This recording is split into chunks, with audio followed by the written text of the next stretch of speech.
Bienvenue sur Vision, un monde du travail en mutation. La finance verte, c'est un sujet large, hein. C'est tout ce qui est investissement, mécanisme financier, qui va dans le sens de la transition écologique. Je rajouterais également tout ce qui est critères ESG, donc Ouais. tout ce qui est écologie, environnement, social, santé, senior, gouvernance. On peut rajouter également les ODD de l'ONU, les objectifs de développement durable, tout ce que peut publier entre autres le GIEC pour définir en quelque sorte la finance verte.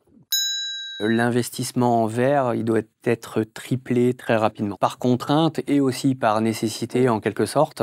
Et il a un devenir beaucoup plus important de croissance. Il ne faut pas trop dissocier la finance avec le reste du monde. Il faut inclure forcément ces aspects extra-financiers dans le monde de l'investissement, encore plus aujourd'hui avec les problématiques environnementales ou climatiques, etc. J'ai envie de dire pourquoi il faut prendre les critères aujourd'hui pour une entreprise. C'est un, les exigences des investisseurs.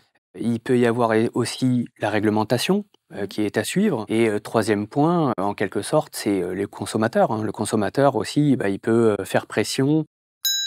8 entreprises sur 10, donc 80%, sont en retard sur leurs objectifs climat. La finance verte, au sens large, c'est avant tout définir une belle stratégie, une vision claire, des objectifs clairs, et sur du long terme. On peut faire du court terme, ça va marcher pendant un petit moment, et après, justement, le modèle perdra son sens. Et donc, c'est d'avoir davantage un modèle plus vertueux pour l'entreprise et d'avoir un véritable combat.